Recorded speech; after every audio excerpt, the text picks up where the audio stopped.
Good evening, students. Today we have discussed about the problems related to NPC. Okay, what are the applications of NPC? You have learned about the characteristics of NPC, about the skewness, what is kurtosis, different types of divergence. Now it's the turn of applications.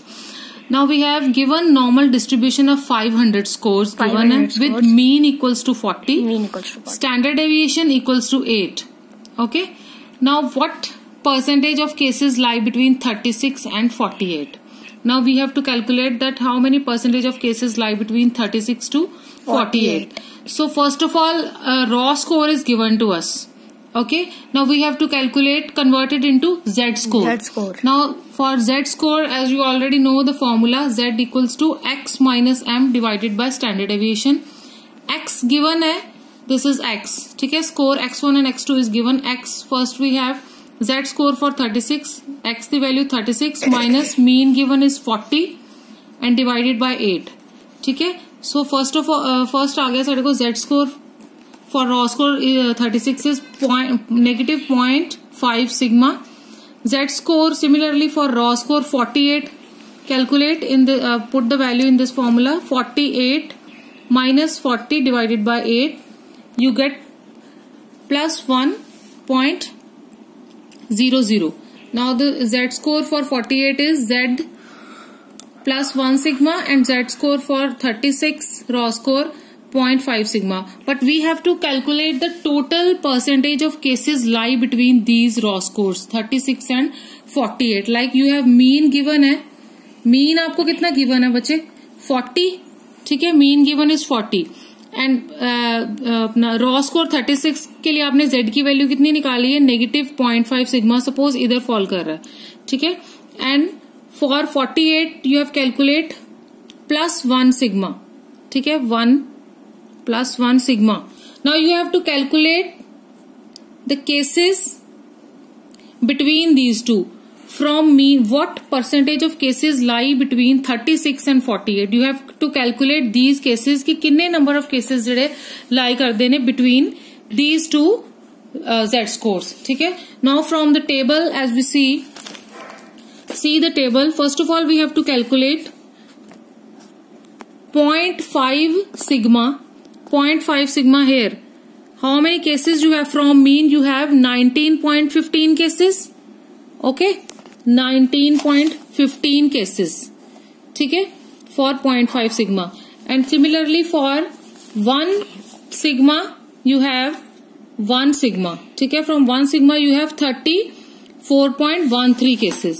34.13 cases. This is a value. This value is for Z score 36 and this for Z score 48. ठीक है. Now you have to calculate the total percentage of cases. So add these two values, you get total number of cases 53.28. So required answer is 53.28. Okay. Next we have, just wait students. Next example.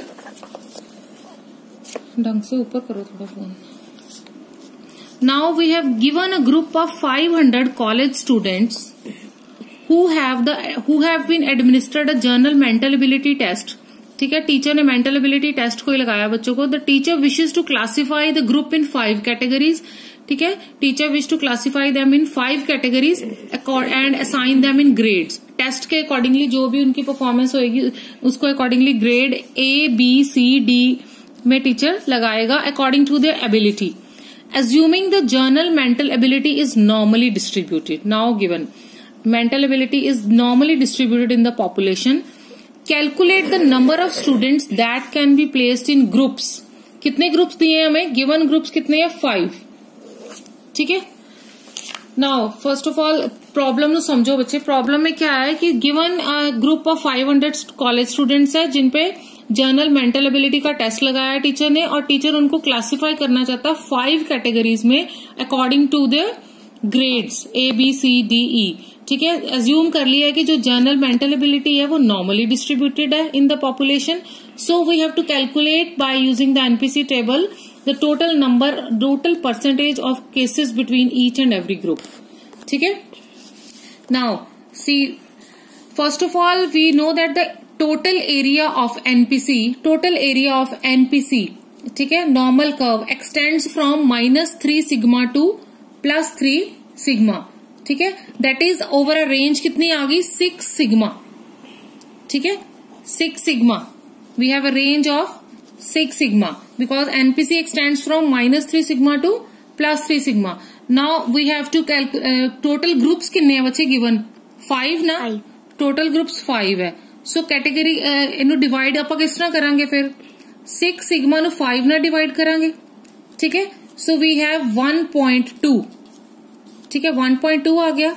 Now सी जो तुसी +3 sigma they which further minus करोगे 1.2 इधर कितना आ जाएगा 1.8, further minus करोगे 1.2 0.6 sigma आ जाएगा, ठीक है. अगेन इसी तरह इधर आ जाएगा -0.6 sigma and here we have 1.8 sigma. So see, ठीक है, एनपीसी दी रेंज एक्सटेंड कर रही है -3 सिग्मा टू +3 सिग्मा, ठीक है.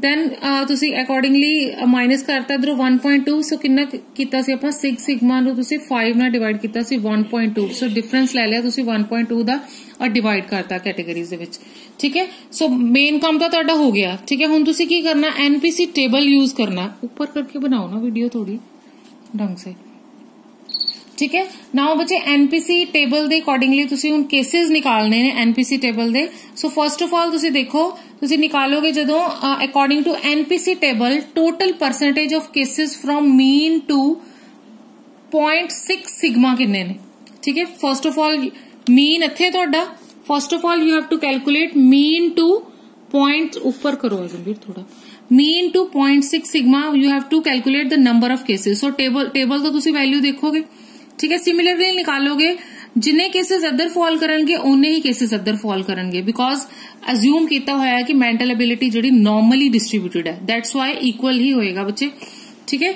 So similarly total cases from minus तुसी पॉजिटिवली निकाल ले, सिमिलरली नेगेटिवली निकाल लोगे तो टोटल नंबर ऑफ केसेस जेडे total number of cases between this region की आएंगे ए केसेस नु दोनों केसेस ना प्लस करोगे, ठीक है. सिमिलरली बच्चे ए केसेस आ गए सी कैटेगरी दे जो तुसी निकालोगे, ठीक है. सी कैटेगरी दे आगे सी तुसी टेबल वैल्यू देखोगे according to NPC table, just wait. See बच्चे टेबल वैल्यू देखो आपा देखनी है मीन तो 6 सिग्मा, सी 6 सिग्मा दे किन्ने केसेस आ रहे 22.57, ठीक है.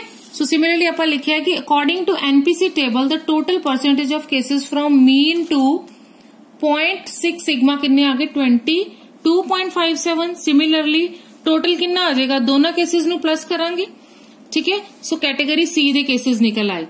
सिमिलरली तुसी निकालोगे मीन टू 1.8 सिग्मा केसेस देखोगे, ठीक है. Total percentage of cases of from mean to 1.8 sigma, ठीक है. Similarly total percentage of cases in category B is, ठीक है. लंबी हो गई वीडियो.